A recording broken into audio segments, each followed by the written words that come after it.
Conhecimento da lei natural.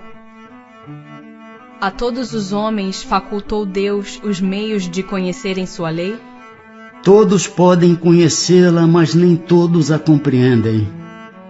Os homens de bem e os que se decidem a investigá-la são os que melhor a compreendem.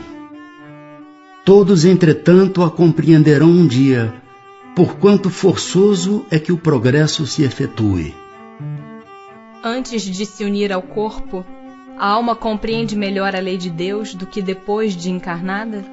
Compreende-a de acordo com o grau de perfeição que tem atingido, e dela guarda a intuição quando unida ao corpo. Os maus instintos, porém, fazem ordinariamente que o homem a esqueça. Onde está escrita a lei de Deus? Na consciência. Visto que o homem traz em sua consciência a lei de Deus, que necessidade havia de lhe ser ela revelada? Ele a esquecera e desprezara. Quis então Deus lhe fosse lembrada. Confiou Deus a certos homens a missão de revelarem a sua lei? Indubitavelmente. Em todos os tempos houve homens que tiveram essa missão. São espíritos superiores que encarnam com o fim de fazer progredir a humanidade. Os que hão pretendido instruir os homens na lei de Deus não se têm enganado algumas vezes, fazendo-os transviar-se por meio de falsos princípios? Certamente hão dado causa a que os homens se transviassem, aqueles que não eram inspirados por Deus e que por ambição tomaram sobre si um encargo que lhes não fora cometido. Todavia, como eram afinal homens de gênio, mesmo entre os erros que ensinaram, grandes verdades muitas vezes se encontram. Qual o caráter do verdadeiro profeta? O verdadeiro profeta é um homem de bem inspirado por Deus. Podeis reconhecê-lo pelas suas palavras e pelos seus atos. Impossível é que Deus se sirva da boca do mentiroso para ensinar a verdade. Qual o tipo mais perfeito que Deus tem oferecido ao homem para lhe servir de guia e modelo? Jesus. Só por Jesus foram reveladas as leis divinas e naturais? Antes do seu aparecimento, o conhecimento dessas leis só por intuição os homens o tiveram? Já não dissemos que elas estão escritas por toda parte? Desde os séculos mais longínquos, todos os que meditaram sobre a sabedoria hão podido compreendê-las e ensiná-las. Pelos ensinos, mesmo incompletos, que espalharam, prepararam o terreno para receber a semente. Estando as leis divinas escritas no livro da natureza, possível foi ao homem conhecê-las, logo que as quis procurar.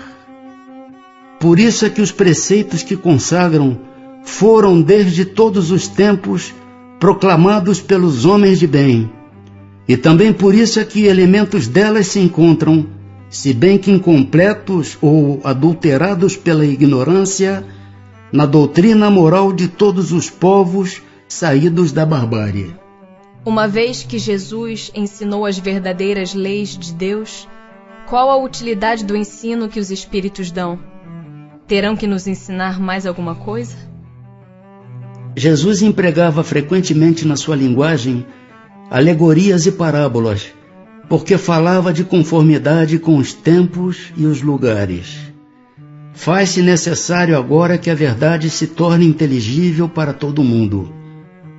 Muito necessário é que aquelas leis sejam explicadas e desenvolvidas. Tão poucos são os que as compreendem e ainda menos os que as praticam. A nossa missão consiste em abrir os olhos e os ouvidos a todos, confundindo os orgulhosos e desmascarando os hipócritas, os que vestem a capa da virtude e da religião a fim de ocultarem suas torpezas. O ensino dos espíritos tem que ser claro e sem equívocos, para que ninguém possa pretextar ignorância e para que todos o possam julgar e apreciar com a razão. Estamos incumbidos de preparar o reino do bem que Jesus anunciou. Daí a necessidade de que a ninguém seja possível interpretar a lei de Deus ao sabor de suas paixões, nem falsear o sentido de uma lei toda de amor e de caridade. Porque a verdade não foi sempre posta ao alcance de toda a gente. Importa que cada coisa venha a seu tempo. A verdade é como a luz. O homem precisa habituar-se a ela, pouco a pouco. Do contrário, fica deslumbrado. Jamais permitiu Deus que o homem recebesse comunicações tão completas e instrutivas como as que hoje lhe são dadas. Havia, como sabeis na antiguidade, alguns indivíduos possuidores do que eles próprios consideravam uma ciência sagrada e da qual faziam um mistério para que aos seus olhos eram tidos por profanos. Pelo que conheceis das leis que regem estes fenômenos, deveis compreender que esses indivíduos apenas recebiam algumas verdades esparsas dentro de um conjunto equívoco e, na maioria dos casos, emblemático.